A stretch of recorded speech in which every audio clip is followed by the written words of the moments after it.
The story begins long before courtrooms, television cameras, and viral internet fame. It begins in Providence, Rhode Island, in the heart of a working-class Italian-American neighborhood called Federal Hill. The year was 1936. America was still crawling out of the shadows of the Great Depression. Families were struggling to put food on the table, and the immigrant communities of Rhode Island lived each day with a blend of hope and hardship. Into this world, on the 23rd of November, 1936, was born a boy named Francesco Caprio, the child who one day would be known across the globe as America's nicest judge. Frank was the second of three sons in a family that lived paycheck to paycheck.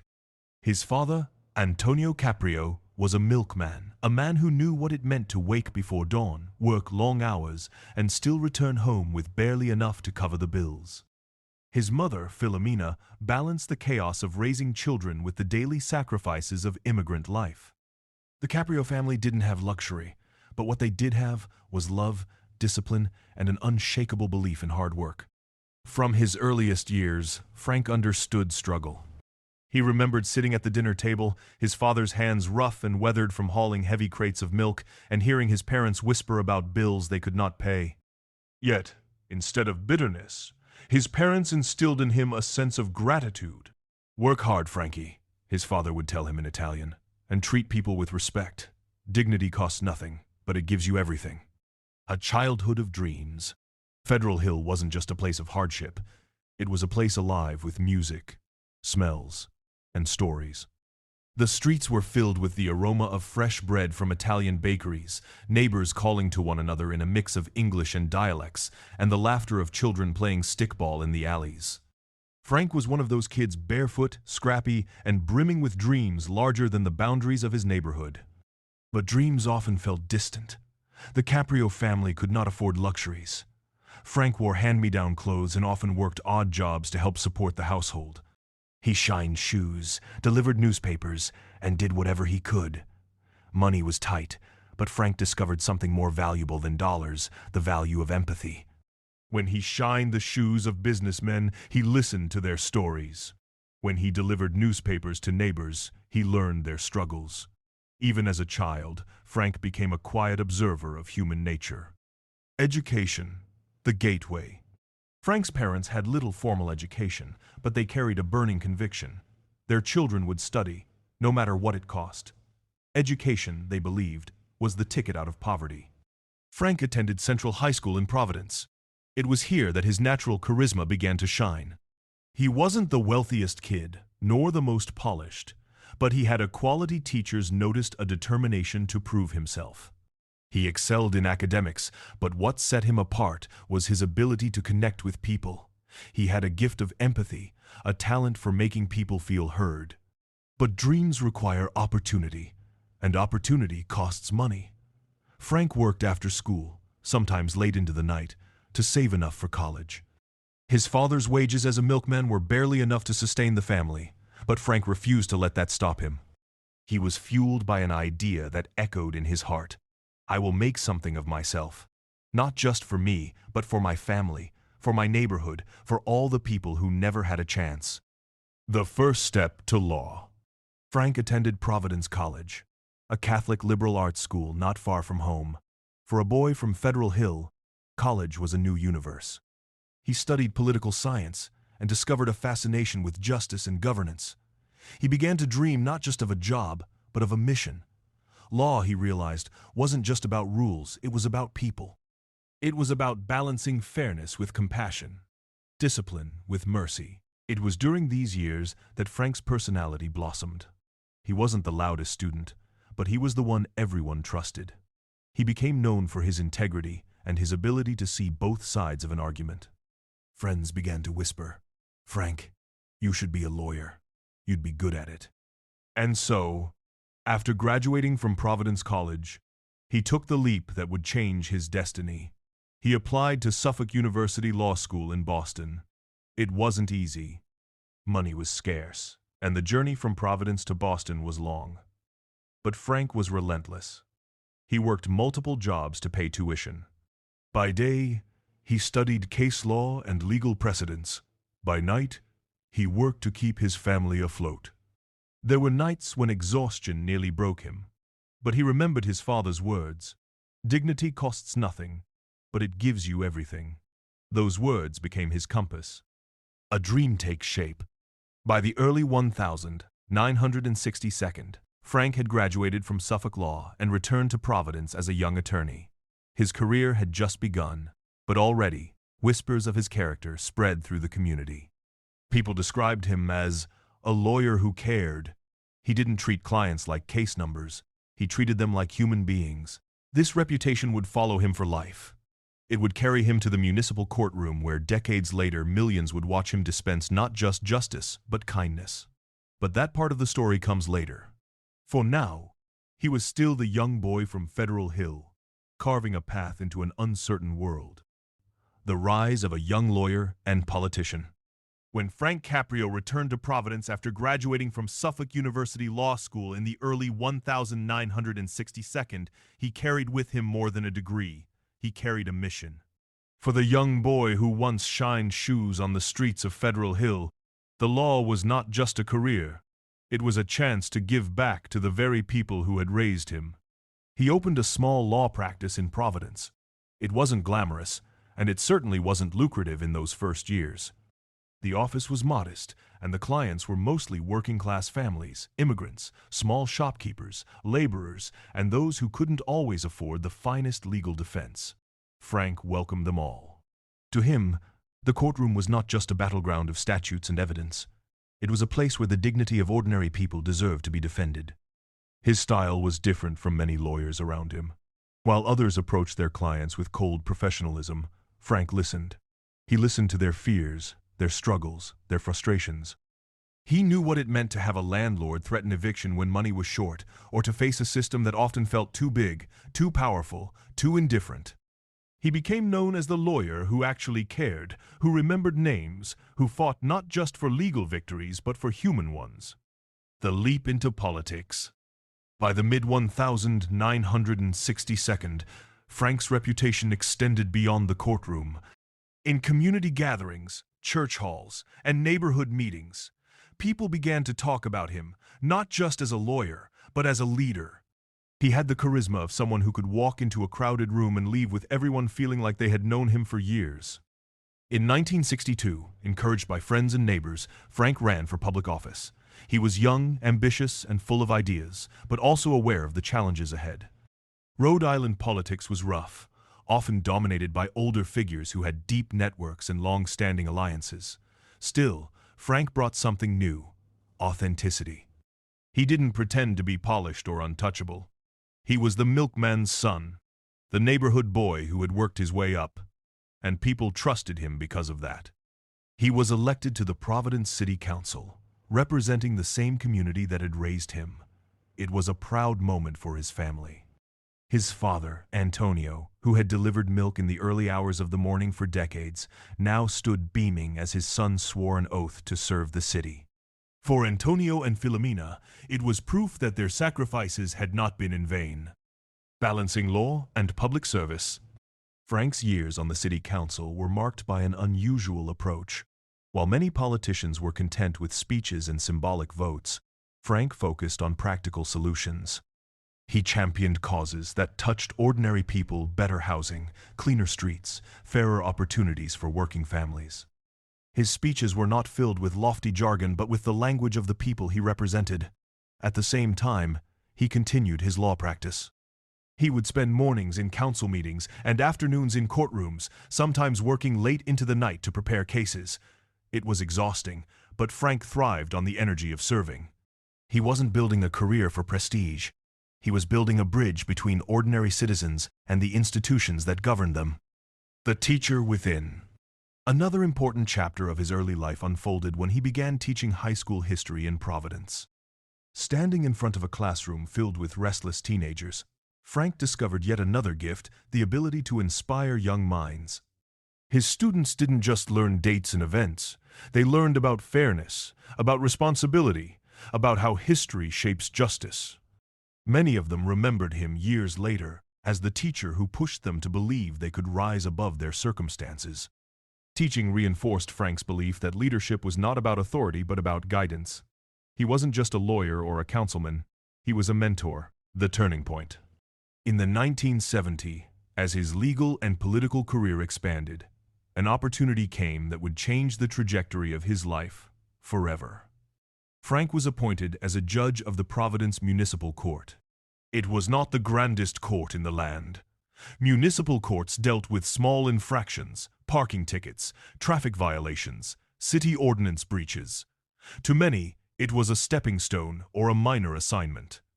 But to Frank, it was a platform, a chance to show that even in the smallest matters, the law could be delivered with fairness and humanity. When he first sat on the bench, his heart raced. He remembered the stories his father had told him about dignity. Now he had the power to decide the fate of those who stood before him. He understood something that many overlooked.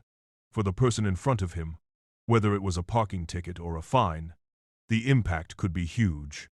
A small fee could mean food off the table, rent unpaid, or stress that rippled through a family. Frank began to build his reputation as a judge who didn't just issue rulings but who listened, really listened. If someone came before him and explained their hardship, he didn't dismiss it. He asked questions, probed their story, and often, with a mix of firmness and compassion, adjusted his rulings to reflect both justice and mercy. It was in those early years on the bench that Frank Caprio's philosophy crystallized. Justice is not only about the law, it is about people. Whispers of something greater. By the late 1972, Frank had become more than just a local figure. Within Providence, his name carried weight not because he was wealthy or politically powerful, but because he was trusted. People spoke of him in barbershops, diners, and church pews. They said, "Judge Caprio gets it. He understands us." He was not yet the global figure who would one day capture millions of hearts through television and the internet. But the seeds had been planted. The young boy from Federal Hill had now become a lawyer, a politician, a teacher, and a judge. And all of it was rooted in the values he had carried from his childhood: humility, hard work, and empathy. The stage was set for the next phase of his journey, the rise of a small-town judge whose compassion would soon be broadcast to the world. The municipal court in Providence, Rhode Island, was never meant to be glamorous. It was the kind of place where people shuffled in nervously to contest parking tickets, minor traffic violations, or city code infractions. To most, it was a gray corner of the justice system, unremarkable and unnoticed. But when Frank Caprio walked into that courtroom, everything changed. He wore the black robe, but he carried himself not with the distance of authority, rather with the warmth of a neighbor. He looked people in the eye. He cracked jokes when tension ran high. He asked questions that no one else bothered to ask. "How are you doing? How's your family? What happened here?" It wasn't an act. It was who Frank was. He had grown up among people who lived paycheck to paycheck, who feared bills they couldn't pay, who prayed for a break when life got too heavy. He remembered his father's tired hands, his mother's quiet sacrifices. So when someone stood before him explaining why they couldn't pay a fine, he listened not as a bureaucrat but as a human being. The first glimpse on television. In the 1982nd, local Providence television began experimenting with courtroom recordings. Cameras were small, the broadcasts grainy, but the idea was simple: show the public how the justice system worked. Providence Municipal Court agreed to participate, and soon Judge Frank Caprio's hearings were occasionally televised. What was supposed to be ordinary court footage turned into something extraordinary. Viewers noticed the way Judge Caprio handled cases. He didn't just say guilty or fine is $50. He asked about jobs, children, illnesses. Sometimes he would waive a fine completely. Sometimes he would cut it in half. Sometimes he would say, with a smile, "I'm going to trust you on this one. Don't let me down." The local audience loved it. They started tuning in not because of the cases, but because of the judge. Frank had turned dry proceedings into something that felt like a conversation about life. Caught in Providence. The popularity of those broadcasts led to the creation of a full-fledged show, Caught in Providence. It was a simple concept. Real people came into Judge Caprio's courtroom to contest minor violations, and the cameras captured every word. But what made the show magnetic wasn't the cases, it was Frank himself. He became known for his humor. When a nervous teenager appeared for a speeding ticket, Frank asked, "Were you late for a date, or are you just practicing for the Indy 500? When a young mother explained she was driving too fast because her child was sick, Frank leaned in and said, "You took care of your child first. That's what a good mom does. The fine is dismissed." And then there were the tender moments, the ones that spread far beyond Providence. A man stood before him, tears in his eyes, explaining he couldn't pay his fine because he had just lost his son. Instead of issuing a penalty, Frank paused, removed his glasses, and softly said, "I'm so sorry for your loss. This courtroom is not only about law, it's about compassion. The fine is dismissed." These were not staged moments. They were real, and they struck a chord with everyone who watched, from local to global. For years, Caught in Providence was a local treasure. People in Rhode Island would stop Frank on the street, thanking him for being a different kind of judge. But in the age of the internet, everything changed. Clips from the show began to circulate online. Someone uploaded a video of Frank joking with a child who came into court with his father. "Should I fine your dad?" Frank asked the boy. The boy shook his head firmly. "No." The courtroom erupted in laughter, and so did millions of viewers across the world. The clip went viral. Then another, and another. Soon, Judge Frank Caprio was no longer just a Providence judge. He was a global figure. His videos racked up millions of views on YouTube and Facebook. People from Europe, Asia, Africa, and Latin America commented, "I wish we had a judge like this in our country." They called him America's nicest judge. Why people connected? The magic of Frank Caprio was not in grand speeches or legal brilliance. It was in his humanity. He embodied something people craved in a world often dominated by harshness and division kindness. When viewers saw him, they saw a man who balanced justice with mercy. He didn't let people off the hook without reason, but he understood that behind every violation was a story. A single mother late on rent, a young student struggling with tuition, an elderly man confused by paperwork, Frank treated them all with respect. And it wasn't lost on anyone that he was doing this while wearing the robe of authority. Judges were supposed to be intimidating, distant. But Frank showed the world that authority and empathy could live side by side. Fame finds him. By the 2010 second, Frank Caprio was a household name. News outlets wrote about him. Morning shows invited him to speak. Even celebrities praised his clips online. Yet, fame never changed him. He still walked into the same municipal courtroom in Providence every day. He still heard the same small cases. He still ended many mornings with coffee from the same neighborhood cafe. When people asked him why he didn't seek higher office or a more prestigious bench, his answer was simple. "This is where I belong. This courtroom is my home. These people are my family." The irony was striking. Judges in Supreme Courts or federal benches often longed for recognition. But Frank, sitting in a small city court, had captured the hearts of millions around the globe. Chapter 4. The World Takes Notice.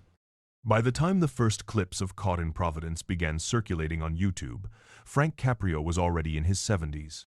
Most people at that age quietly stepped back from public life, but Frank was only just beginning to reach his widest audience.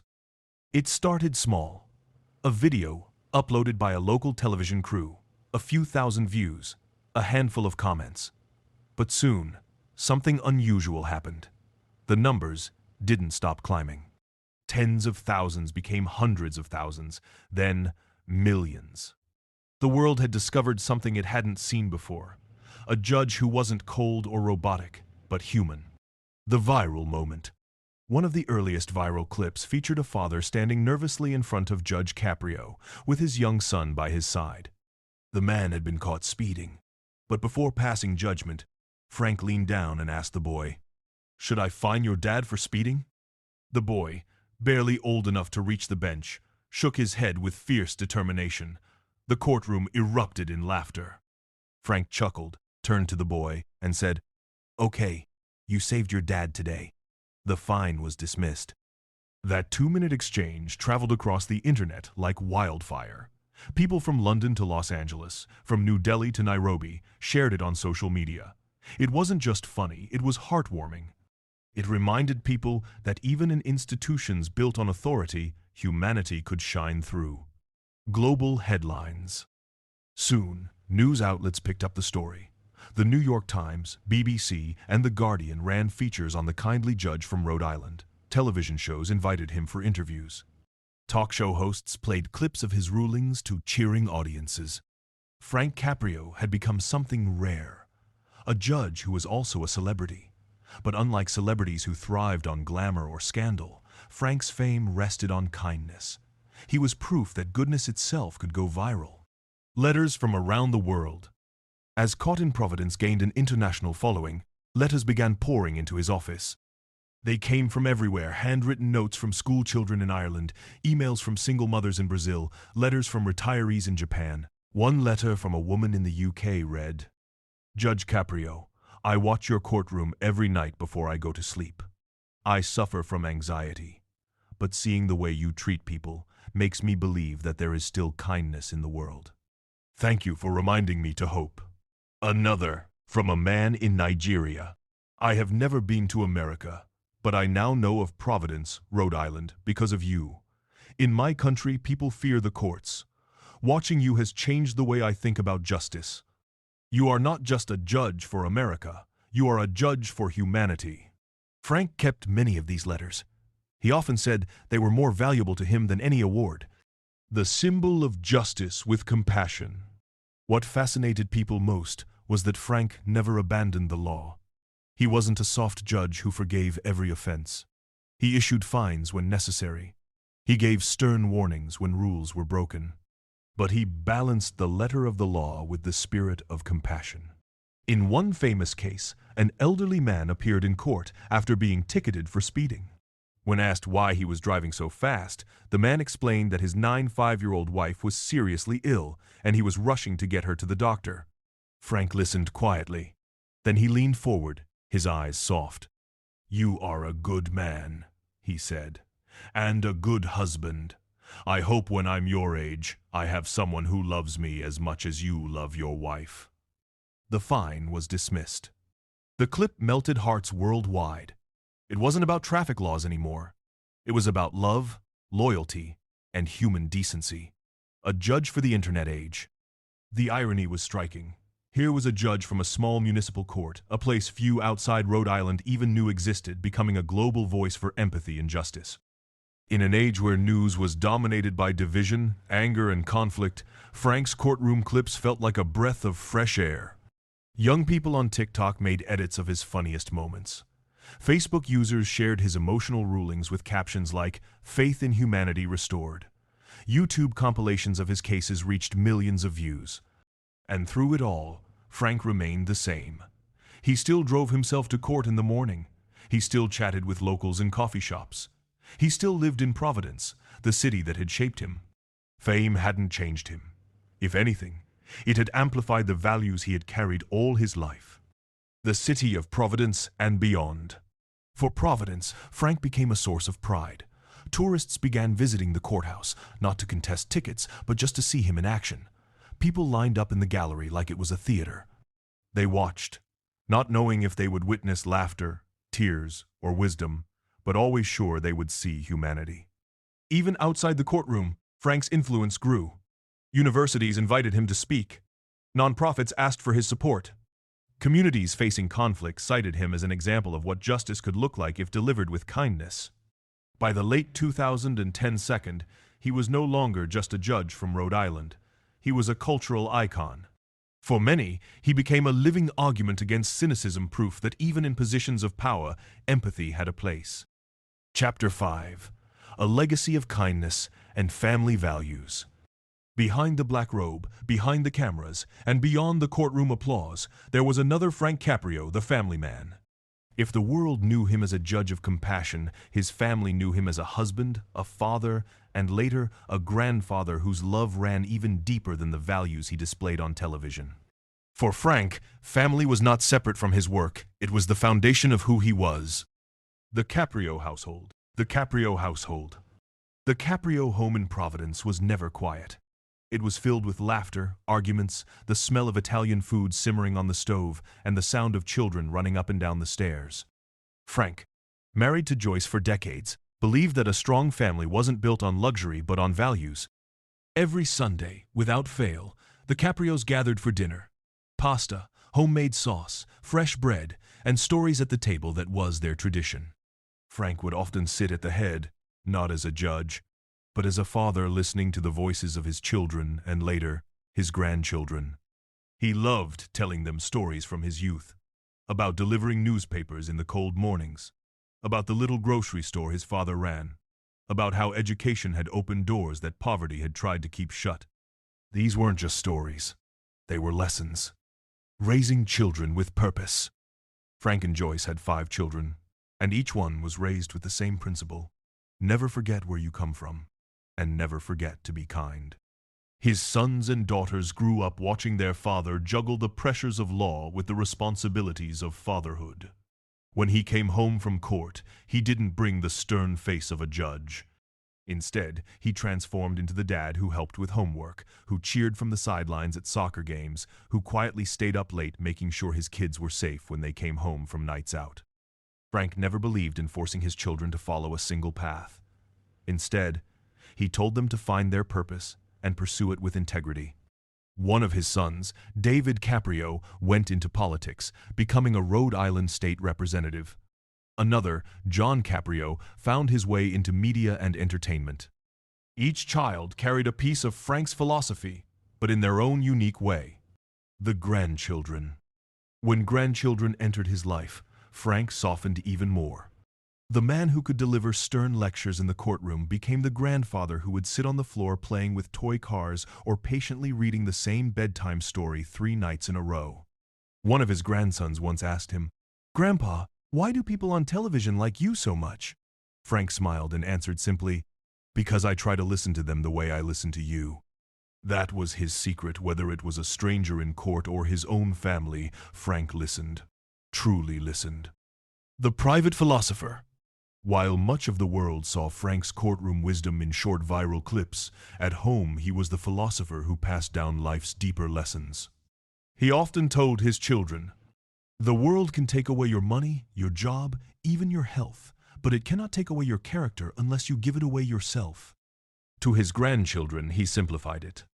Always choose kindness, even when it costs you something. These weren't just words he spoke, they were words he lived. Marriage built on partnership. Frank and Joyce's marriage was another cornerstone of his life. He often credited her for his ability to balance so many roles. While Frank carried the public face of the family, Joyce was the quiet strength at home. Their partnership was one of patience and shared values. She gave him the grounding he needed when fame began to surround him, reminding him that no matter how many millions watched his clips online, he was still just Frank from Providence. The unseen acts of kindness. What many didn't know was that Frank's kindness extended far beyond what cameras caught. Neighbors remembered him paying grocery bills for families who were struggling. Students recalled him quietly funding scholarships so they could go to college. He rarely spoke about these acts, because for him, kindness wasn't a performance, it was a responsibility. At home, his family saw it most clearly. They saw him slip money into an envelope for a struggling cousin. They watched him spend hours comforting a friend going through grief. For them, Frank's public compassion wasn't a surprise. It was simply who he always was. A family's reflection. Over the years, as Frank's fame grew, his family became both proud and protective. They knew the world admired him, but to them, he was simply dad or grandpa. When asked how they felt about millions of people around the globe calling their father America's kindest judge, his children often said, "That's who he's always been at home. The cameras didn't change him. They just showed the world what we've seen our whole lives." Frank Caprio's legacy, then, wasn't only written in legal rulings or viral videos. It was written in Sunday dinners, in bedtime stories, in small acts of kindness that never made headlines. His greatest courtroom was his home, and his most important rulings were the lessons he passed down to the people he loved most. Chapter 6. Trials of the Heart. For much of his life, Frank Caprio had been the picture of energy, a man who woke up early, worked long days, laughed loudly at family dinners, and stood tall in his courtroom even in his 80s. But life, in its unpredictable way, tested him in ways no courtroom ever could. The first signs. It began quietly. A dull ache in his stomach, a tiredness that refused to fade, weight that slipped off his frame without trying. At first, he brushed it aside, the natural wear of age, he thought. But Joyce, his wife, noticed more. She saw the way he winced after meals, the way he grew quieter in the evenings. When doctors finally ran tests, the truth came back heavy and unrelenting: pancreatic cancer. The word struck like a gavel hitting wood, final, sharp, undeniable. Frank, who had spent a lifetime delivering judgments, now faced one of his own. The judge becomes the fighter. News of the diagnosis could have broken him. Instead, Frank approached it with the same steadiness he brought to the bench. He didn't collapse into despair.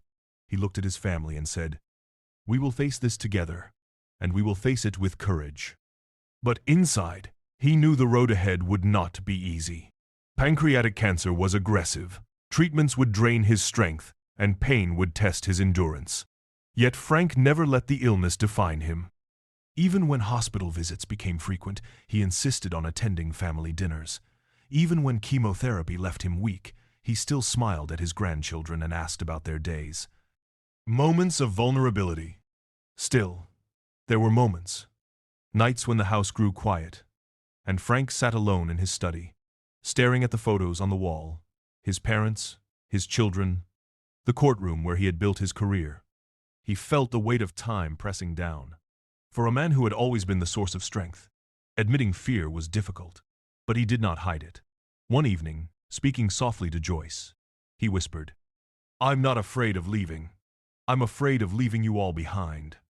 It was the raw honesty of a man who had given his whole life to others, now confronting the truth that he could not control the final verdict of his own story. Community of love. When the public learned of his illness, support poured in from across the globe. Letters arrived at his home from strangers who had been touched by his courtroom compassion. People wrote about how a clip of him forgiving a struggling mother had made them cry, how his empathy had restored their faith in humanity. Children sent drawings, families sent prayers. The city of Providence itself seemed to wrap around him with love. Frank was moved, but he never let the attention shift his focus. He told his children, "The greatest medicine I have is you, my family. The rest is just noise." Faith as anchor. Faith had always been a quiet but steady force in Frank's life. He believed in God not as a distant figure, but as a companion who walked with him in every struggle. During his illness, faith became an anchor. In his small chapel visits, he didn't ask for miracles. Instead, he asked for strength. Strength to endure the pain, to remain present for his family, to continue spreading kindness for as long as time allowed, living with dignity. Even as his health declined, Frank refused to be defined by illness. He still wore his sharp suits when he could. He still attended community events, though his steps had slowed. And when people asked how he was doing, he often replied with a smile, "I'm better than I deserve." This wasn't denial. It was gratitude. Gratitude for the years he had lived, for the love he had known, for the chance to have made some small difference in the world. A final lesson. In his courtroom, Frank had always preached compassion. But in his illness, he demonstrated another lesson: how to face mortality with grace. His children watched in awe as their father, weakened by disease, still asked about their lives, still reminded them to be kind, still told his grandchildren bedtime stories when he had the strength. One of his sons once said, "Even in his hardest days, Dad never stopped being Dad. That's the legacy he leaves." The quiet courage. Cancer may have taken his body, but it could not take away the essence of Frank Caprio.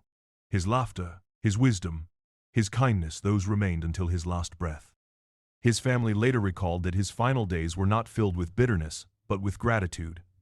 Gratitude for a life lived fully, for love that never left him, for the ability to leave behind not just rulings and television clips, but a message that the world desperately needed. Compassion is power.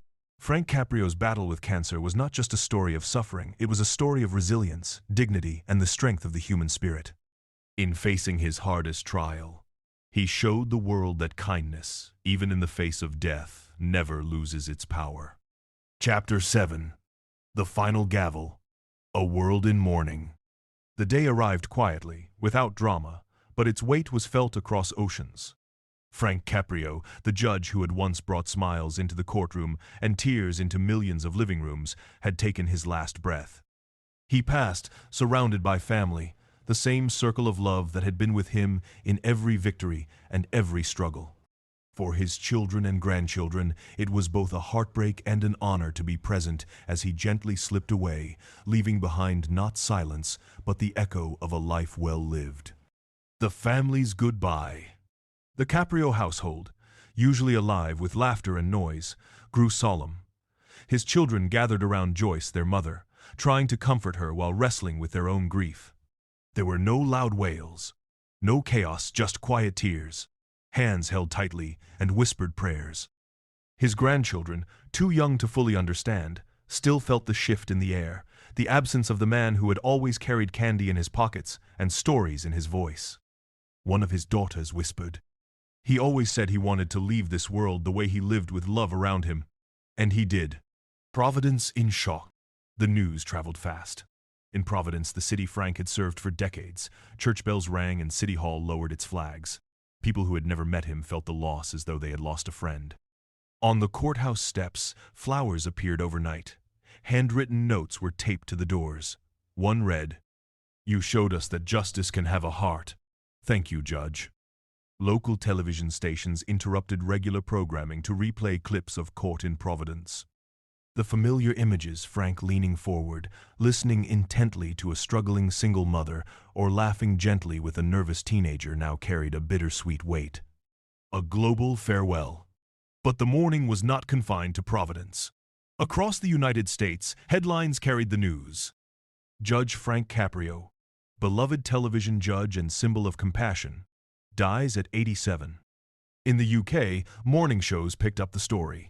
Clips of Frank forgiving parking fines went viral again, shared with captions like, "The world needs more people like him."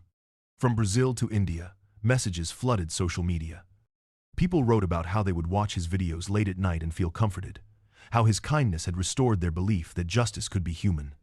Twitter and Facebook trended with hashtags, #Thank you Judge Caprio, and #Caught in Kindness. The funeral. His funeral was not the grand spectacle of a politician or celebrity, but it was deeply moving. The church overflowed with people, family, friends, colleagues, city officials, and countless ordinary citizens whose lives he had touched. Outside, speakers carried the service to crowds gathered in the street. The mayor of Providence spoke, his voice breaking as he said, "Judge Caprio was more than a judge. He was the conscience of this city." His children delivered eulogies that blended humor with tears, recalling how their father would sneak ice cream into the house when Joyce wasn't looking, or how he never let anyone leave the dinner table without feeling heard. When the service ended, the streets erupted in applause, not out of celebration, but out of gratitude. The legacy in motion. But Frank's death was not an ending. In many ways, it was the spark of something greater. Clips of Caught in Providence reached new audiences. Teachers began using his cases in classrooms to show students the meaning of empathy. Law schools discussed his approach as a model of restorative justice. In Providence, petitions began to rename a courthouse in his honor. Some wanted a scholarship fund for young lawyers who promised to practice with compassion. And in homes across the world, families spoke of Frank not just as a judge on television, but as a reminder that kindness is not weakness, it is strength. The empty chair. For the Caprio family, the hardest reminder was the empty chair at the dinner table. But even in grief, they found comfort in the lessons he had left behind. One night, his grandson said softly, "No isn't really gone. He's in every kind thing we do." And that was true. Every small act of forgiveness, every moment of patience, every choice to see the human being instead of just the mistake, those were pieces of Frank Caprio, still alive in the world. The final gavel. In the courtroom, a judge's gavel signifies an ending. But in Frank Caprio's story, his final gavel was not a symbol of closure. It was a call to carry forward what he had taught. In the courtroom, a judge's gavel signifies an ending. But in Frank Caprio's story, his final gavel was not a symbol of closure. It was a call to carry forward what he had taught. That justice can be fair and kind. That strength is not in punishment, but in understanding. That even in a divided world, compassion can bring us together. And so, though his chair was empty, his presence remained. In Providence, in the United States, in the United Kingdom, across the globe. Frank Caprio had left the world, but the world would never leave him. Chapter 8. The Living Legacy. Frank Caprio's journey in life had ended, but his story was only beginning. The man who spent decades winning hearts in a small courtroom and on global television left behind a ripple effect that grew even stronger after his passing. His gavel was silent, but his message of kindness continued to echo. A wave of tributes. After his death, tributes poured in from every corner of the world. From Providence to New York, from London to Sydney, his name carried weight and warmth. Clips of Court in Providence resurfaced across social media, going viral once again. People rewatched the moments where Frank dismissed fines for struggling parents, encouraged immigrants with dignity, or smiled at children brought into court. His compassion became a universal language.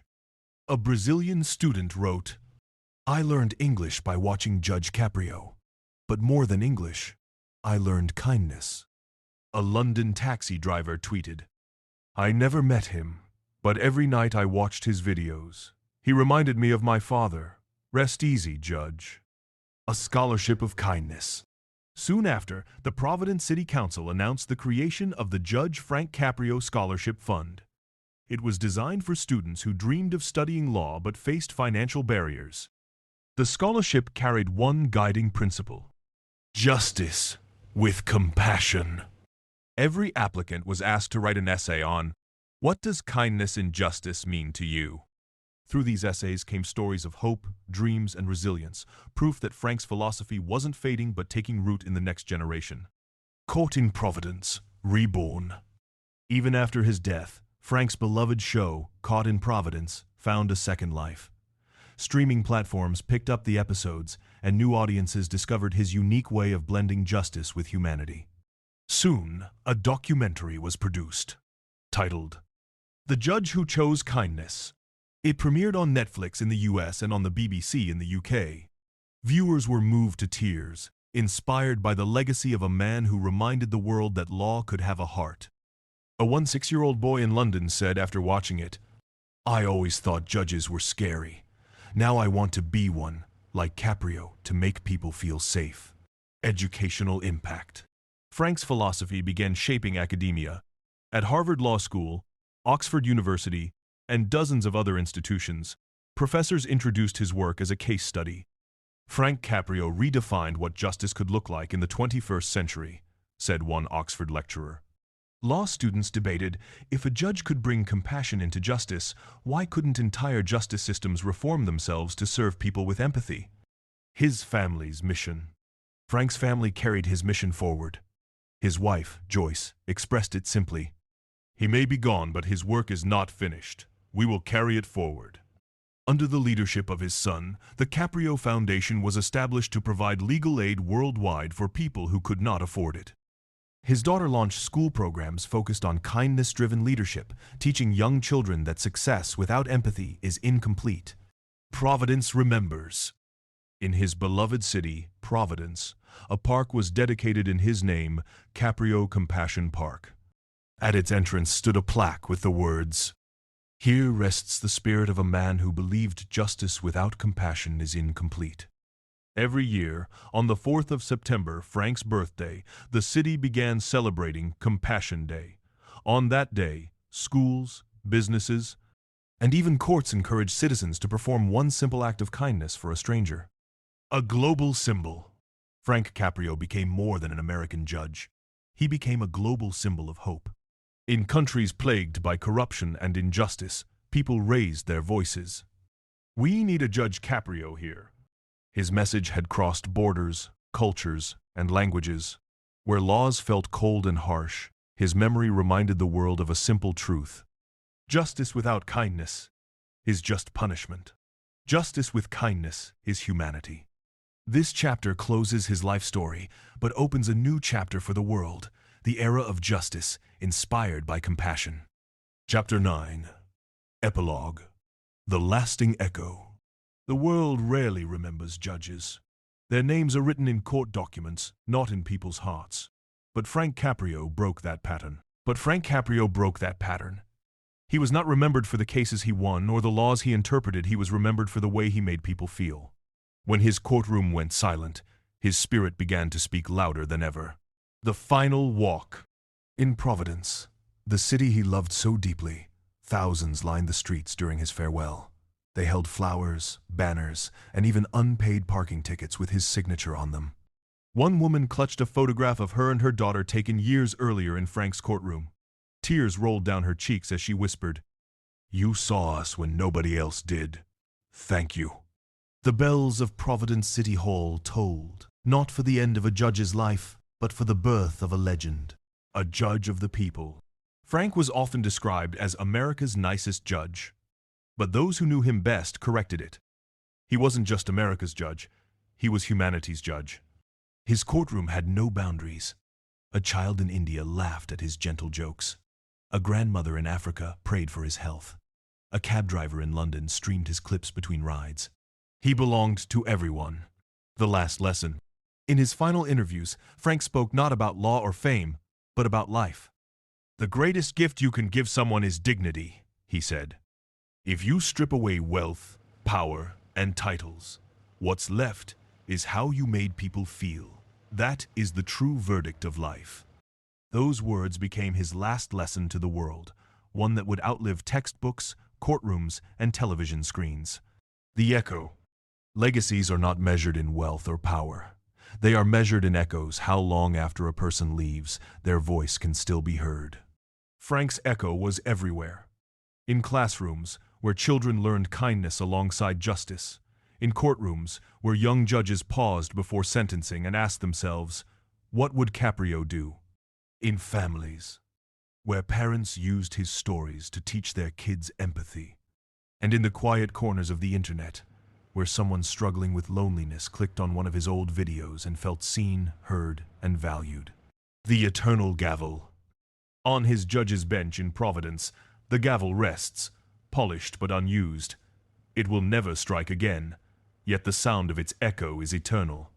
Every act of kindness, every choice of compassion over cruelty is another strike of Frank Caprio's gavel. It is humanity's way of keeping his courtroom alive.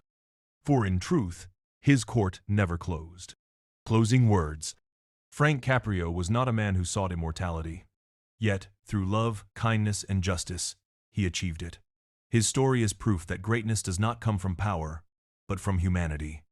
And so, the final chapter of his life ends not with silence, but with a promise. That wherever there is a struggle between law and love, the spirit of Judge Caprio will be there, reminding the world. Kindness is the highest form of justice. This is the cinematic closing of his life story.